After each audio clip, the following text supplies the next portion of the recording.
for around 20 hours to travel. Finally made it here in San Francisco. Good morning. It is a gloomy day and chilly still. Chilly weather in San Francisco. We are off to Napa and we're doing a 1-hour ride to Napa. So sir here is driving all the way to Napa. How do you feel today, sir? Good. Good? A little bit hungry. We haven't had breakfast. Yeah, it's 9 o'clock in the morning and it's very foggy and very chilly. Lots of clouds. You're passing by the bridge. Gloomy San Francisco. We're passing by the Golden Gate Bridge now.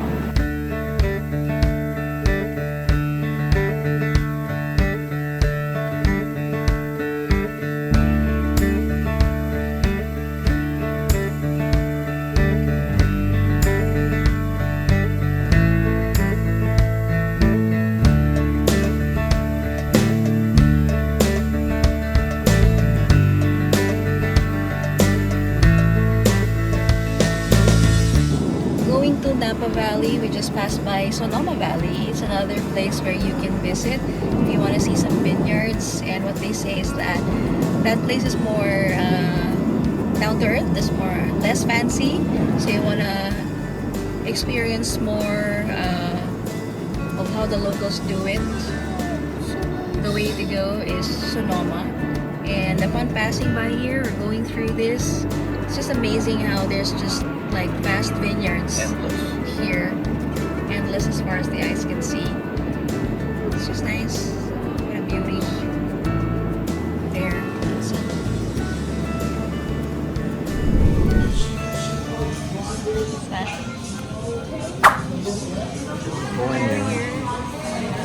We're here for your coffee fix. And also my collection. Yeah. To add to your collection back home. That's my collection. Starbucks cups. Yeah.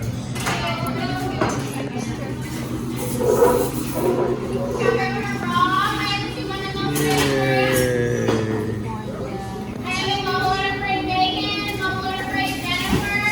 What is this? Nice.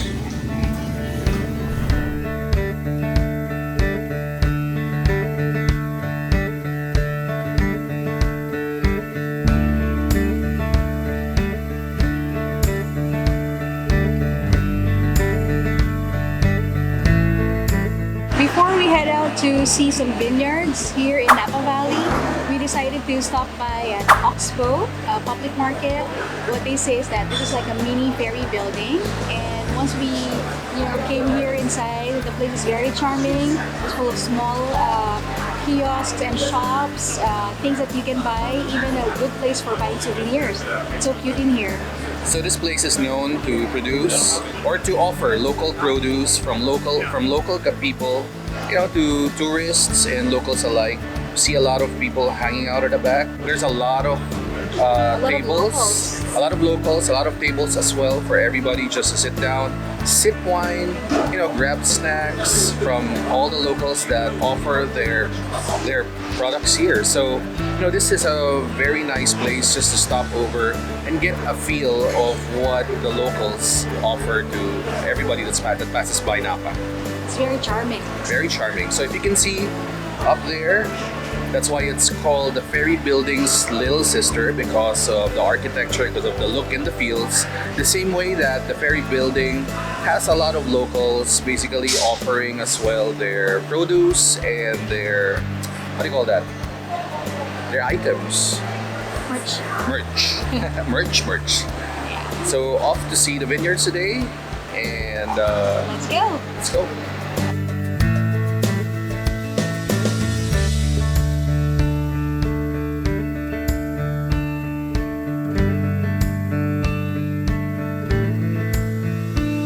Everything legal with smoked salmon on top plus cream cheese. Been craving. It's Jewish.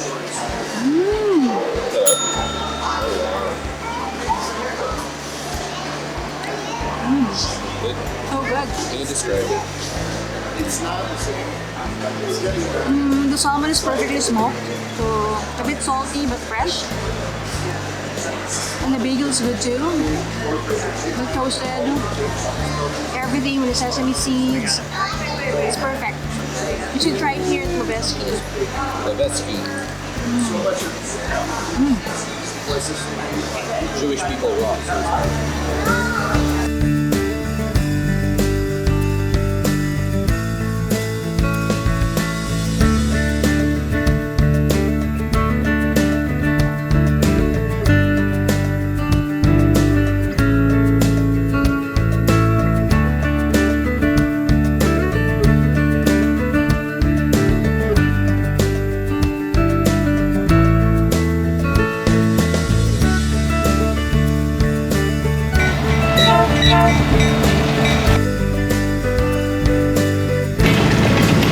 Wine train. Bye. Hi, train. Yeah? It's just the two of us here. It's just us. Hey, it feels so surreal to be here back in Napa Valley. We're actually in the middle of a big vineyard in here, and it's just the two of us, right? Missing our kids. Missing our kids, of but course. it's okay. And it's a different now. experience because we keep on seeing like trains, the Napa Valley wine train, passing through, taking some tourists on a tour here in the valley. Such a nice place to be here. This is called the wine country, right, of the That's US.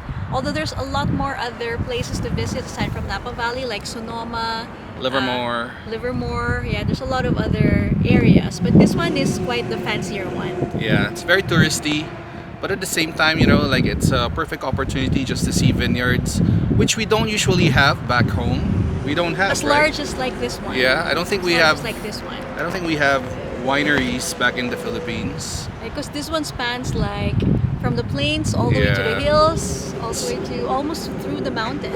Yeah, when you're here, also don't forget to stop by the Welcome to Napa signs just to make sure that you have your moment captured, evidence captured that you went to Napa. We're gonna be going to one of the more recommended wineries here, and also it's said to have the most Instagrammable house in There. Napa Valley. Yeah, but that one, normally you need to book reservations online. So you have to do your research. So before you come in, check the places where you can walk in. Like where we are right now, there's lots of places like this in Napa where you can just park your car and go down totally free and walk around. So we'll see you later.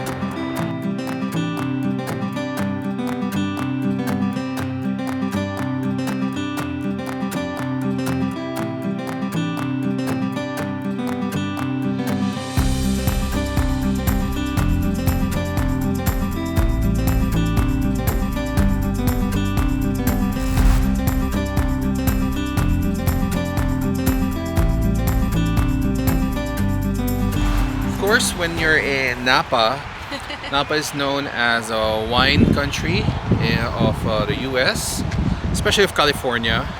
And of course, when you're in Napa, you gotta do a little bit of wine tasting. So we're here right now in Domaine Carneros, one of the better known places to do wine tasting tours. And we're here for an hour of wine tasting. And so I hope that we'd be able to learn a thing or two because, well, I don't really drink wine. She does.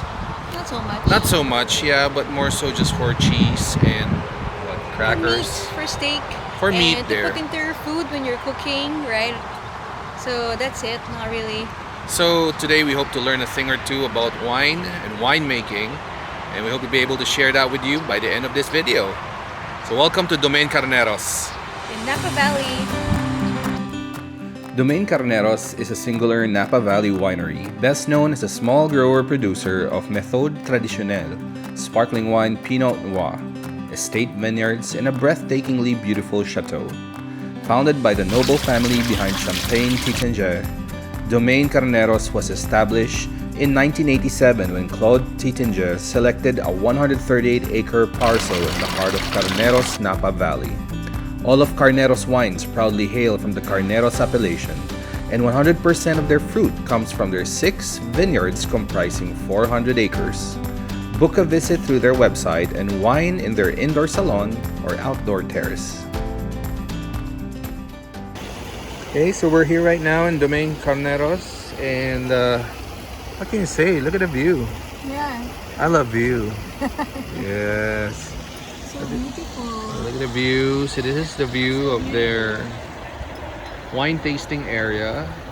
So how it goes is, well, we made a reservation around 3 weeks ago for this particular time slot. They get full at times. So they asked us if we wanted to be indoor or outdoor. Of course, weather is pretty good today, so we decided to get outdoor. A little bit windy, a little bit chilly, but manageable, yeah. So you order what kind of samplers it is that you like. Sparkling wine sampler, red wine sampler, sparkling chateau, and their best of the best that they have here. They're known for their sparkling wines, and then you order what pairings you wanna taste with it. So cheese or meat. Yeah, so obviously Lay likes cheese. Yep. With her wine. And then we'll just get the one that they recommended, which is the best. Here, they're much known for their sparkling wine. Yeah. So we'll just It's try semi-sweet. that. I like And it's just semi-sweet. 2 ounces of each wine. Yeah. I can drive pa. We can drive. I'm just gonna sip. I'm not even gonna finish it. And then by contrast here you have a Blanc de Noir, 100% Pinot Noir fruit. But unlike the rosé, as soon as we press those dark grapes, we get the juice off the skins, so we don't have any color transfer there. Your first 3 pours here are all brutes, nice and dry, less than 1% of added sugar, just enough to kind of bring out the fruit. And then lastly here is a demi-sec, semi-sweet. If you've ever had a dessert wine or a Moscato, it's not as sweet as that, but I think you'll definitely notice, more sugar content on that side. Okay, so we're here right now doing the wine sampler tasting, the sparkling wines. And the one that's serving our wine did a fantastic job explaining everything about the differences about these wine and the process by which they were pressed. And I can't remember a thing. So you were too busy filming. Yeah. No, she was also, talking very fast. And but it's so beautiful because each of the wines that you see here has a process that they took, that they had to do so that we could enjoy it ourselves. There's our cheese. Yeah. Thank you. Thank you. Thank you. There. So, all I remember for a bit is that this brute rose actually just takes 3 days. Yeah, 3 to 4 days. 3 to 4 days for its color to pop like rose. And then all these brutes are your dry wines. So, what does that mean? Sure what that means. Okay. Yeah. And but I remember as well that this one, the Estate Brut Cuvée, is the one that was made by its founder, of this chateau, all the way back in the 1900s. And 1980s. Oh, what? 1980s. Oh, 1980s.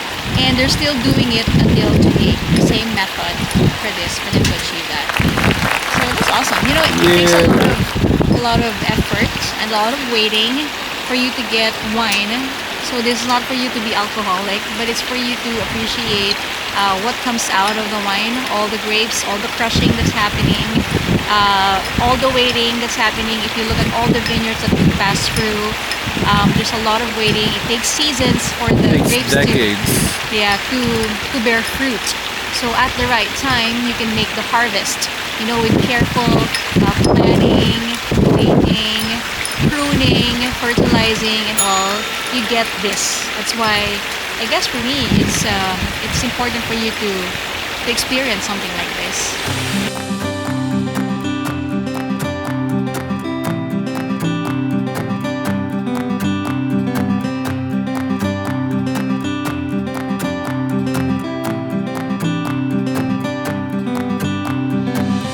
We are midway to our wine tasting, and I think it became more of a cheese and cracker eating. The cheese is so good. It's really good. Really good. But you know what? What? For this experience, I think that you'll really enjoy it, and I think that it's really worth it because we only paid like $40 for the wine samplers Each. each, $40 per person, and then you get the wine cheese sampler, And then the cheese sampler for 25. $25. Yeah, $25. So you spend like 80 plus 25, 100. Yeah, $100 for all of it. So in Manila, that's about 5,000 pesos. Not really bad, and you get to see the, like, you know, That's it. The premium is the location. the location like this one. It's beautiful. So if you were a local, you do this like every week. Maybe like twice a month, Yeah. every other weekend. Come out here, enjoy, chill, relax. If you're coming from San Francisco, this is just an hour ride.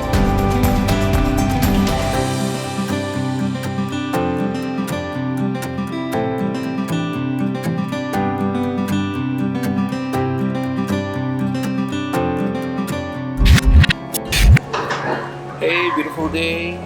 Once again, this is Mon and Lay, and today we are right now in San Francisco International Airport, and we're ready to fly out. We're ready to go back to Manila. We want to thank you for being with us in our journeys in this particular travel, and it's been a great time for Lay and I. We've had a lot of fun being able to go around, see sights, and of course, outlet shopping. Any global services customers are welcome to. That's airport life. And also being able to see friends and family that we haven't seen for a long time. You know, it's been really a blessed time for us. Yeah, it's also a blessed time because we were able to combine work and leisure at the same time.